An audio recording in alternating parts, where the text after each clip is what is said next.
Hej, lep pozdrav in dobrodošli na še enem liveu Kripto dnevno. To je live, ki ga imamo vsak dan ob 9. uri na Patreonu. In če se mi želite pridružiti v živo, se lahko prijavite spodaj preko povezav v opisu in pripetem komentarju. In tam se mi boste lahko pridružili, pač kot sem že povedal, vsak dan ob 9. uri zjutraj na Patreonu. Zdaj, če pa slučajno spremljate to kasneje preko YouTuba, pa se kar dejte naročiti na kanal, tam namreč nimam nekega posebnega urnika, kar se tiče objav. No, naslov tokratnega livea je Weekend Past. Zakaj vam takoj obrazložim? Mi smo na petek označili tukaj na enournem časovnem intervalu tole skrito medvedjo divergenco, ki se je potem izvedla, ampak je prišlo do odboja. In kaj smo mi zgenerirali tukaj, ko smo se tako gibali, zelo jasno je prikazano. Mi smo naredili vzorec dvojnega dna. To je bikovski vzorec in njegova neckline meja se nahaja tukaj na 68.000, tako da to bom kar označil, zaradi tega, ker je kar pomembno zdaj. Mi smo tole mejo potem preko vikenda presegli in zdaj smo jo prišli testirati kot podporo. In če želimo mi zdaj s to rastjo nadaljevati, moramo mi tukaj videti odboj in seveda rast naprej. Torej, to je scenarij za bike. Tukaj imamo, pozabil sem povedati, tukaj imamo enourni časovni interval, tukaj pa 15-minutnega. Zdaj, glede na to, da imamo vikend za nami, jaz raje malo gledam večji časovni interval. Drugače tudi tukaj na tem 15-minutnem se zelo lepo vidi tale vzorec dvojnega dna, torej tale bikovski vzorec. Tole bom pa zbrisal, ker imamo še odprej, da nam ne smeti grafa. Tako, kaj me zdaj najbolj skrbi? Očitno je ogromno ljudi videlo tale vzorec in tukaj lahko vidimo, kako so se preko vikenda nabirale dolge pozicije.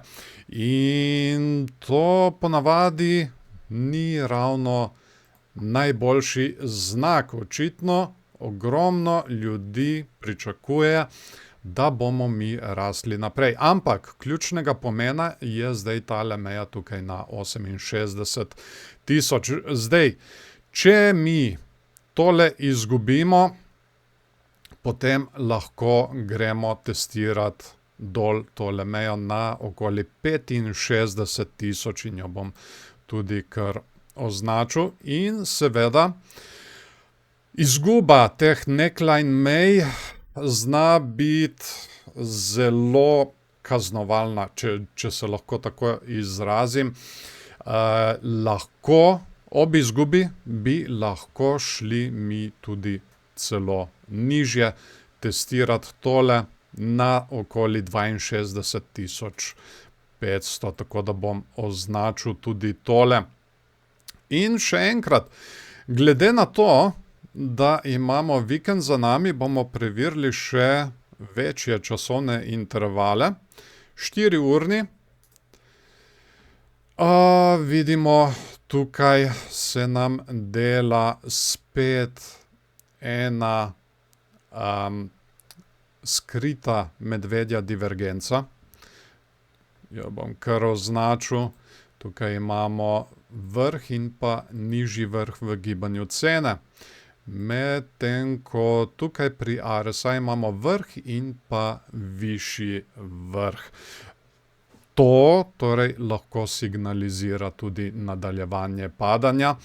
Poleg tega na 4-urnem časovnem intervalu zelo jasno viden dvojni vrh, ampak nismo prišli še do njegove neckline meje.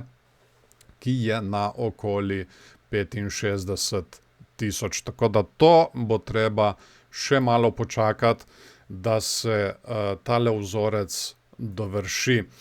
In poleg tega tudi tukaj na 4-urnem časovnem intervalu vidimo, kako se nabirajo dolge pozicije.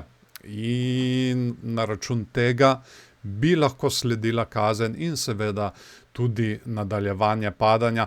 Zdaj, jaz ta indikator sem spisal v bistvu bolj z mislijo na tradanje, ampak kot vidite, na večjih časovnih intervalih se večinoma držimo sredine, ampak čim pride na večjih časovnih intervalih tako v prekupljeno ali preprodano območje, no takrat je pol v bistvu čas za paniko.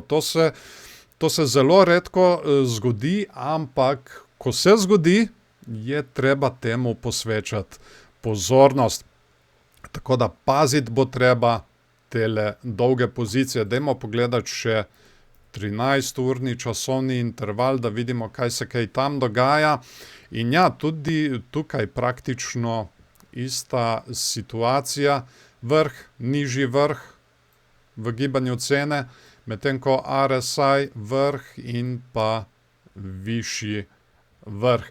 In tudi tukaj, zelo pomembno, vidimo, kako se oba Ethereum in Bitcoin gibljata vedno bolj gor v prekupljeno območje. Tako da to bo vsekakor treba paziti.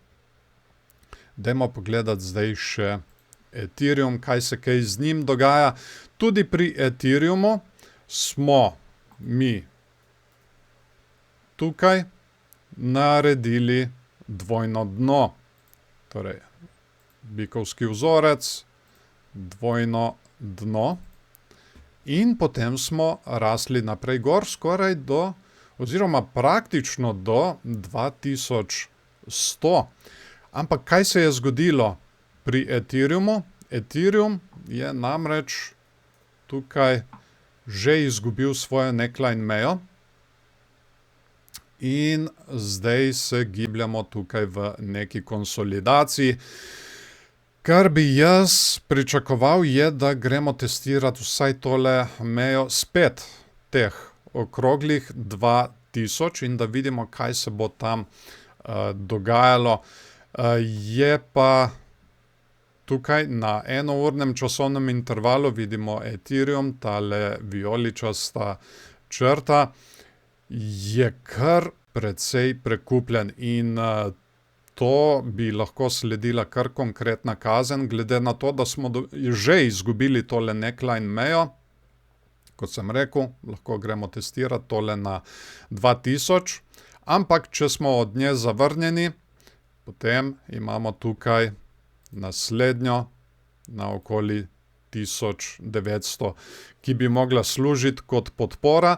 In pa tukaj imamo tole še označeno na 1822.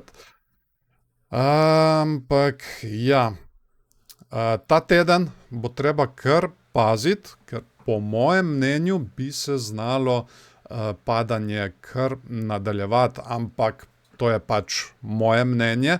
Zanima me, kakšno je vaše mnenje. Lahko mi komentirate tukaj v chatu ali pa če gledate kasneje preko YouTubea, kar komentirajte od spodaj pod videom, pa razvijmo eno debato.